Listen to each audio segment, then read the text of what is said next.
muOS Banana has finally arrived, and with it comes a ton of tweaks, changes, and improvements, so let's dive right in.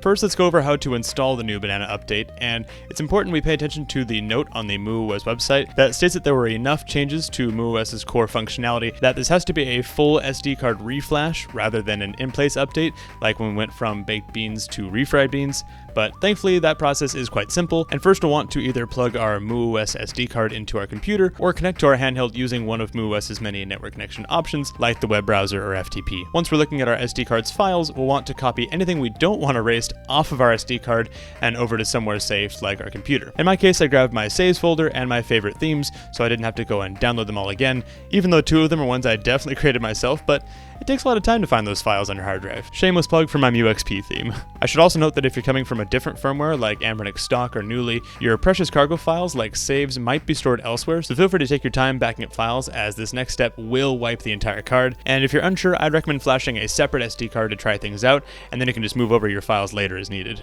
Once those files are safe and sound, let's grab the latest release from the muOS site at muos.dev, click on download here, choose release, open the single folder shown on the screen, or if there are multiple, choose the highest numbered folder.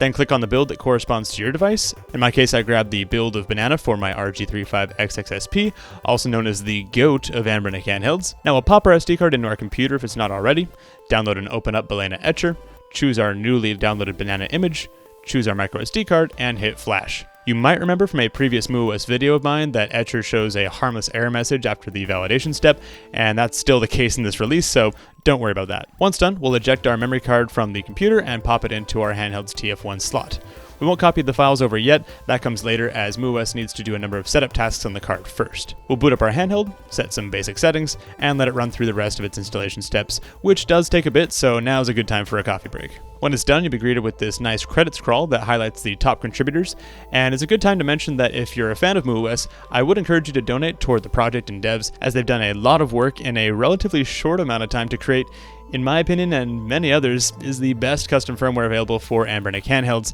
and because of that, I've donated to them myself. Crazy to think their Discord has only been up for about a year. Back to the installation, once you're greeted with the refreshed default muOS theme, we'll then choose to shut down the device, pop out our SD card, and copy back over the files we backed up earlier, which in my case were my saves and themes. We'll pop the SD card back into the SP, boot it up, and now we're free to explore what's new in muOS Banana. And what is new in Banana, you're probably asking? Well, in the significant changes list, they've added full pipewire support for low latency audio and video, better core selection, language support, the ability to store more user config data on your SD2 card, network profile support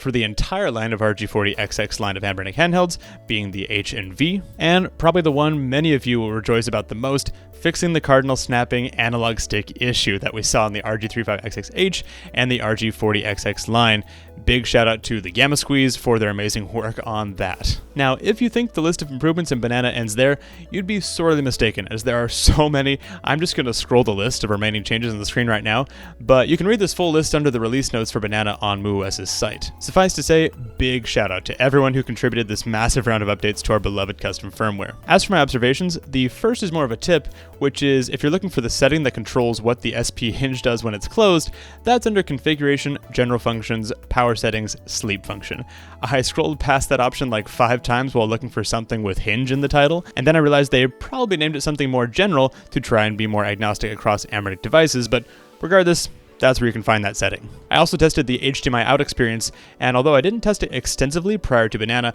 I'm pretty sure it was playing nicer this time, with 4x3 games automatically fitting my 16:9 TV nicely, and the OS detecting when I unplugged the HDMI cable and moving the display back to the handheld, which I don't think it did before. Most of us probably won't be plugging our muOS equipped devices into TVs too much, at least until Bluetooth is implemented, but it's good to see the TV experience getting more polished. And speaking of features that aren't in Banana that many of us would have liked to see in this round, those features are primarily Bluetooth support and the ability to search content, but lead developer Zonglebongle, that's just a fantastic name by the way, did acknowledge these items in their announcement post for Banana, and they said they'll be prioritizing those soon, along with any new bugs that come with the release, which is exciting to hear. Also, quick side note, but there have been so many new handhelds and developments in custom firmware that I haven't really had time to make videos about my own projects and creations, but I actually got full bore Windows 98 running on these anbernic handhelds, and desktop Linux is on the way, so subscribe to catch those when they come out, and to encourage me to actually release them. But circling back, I'm just going to say again that I love muOS, and as a developer, it just feels like the OS I would have built if I had a lot more time in my hands to expand my knowledge of Linux kernels and niche drivers and the rest. But since I don't have that time,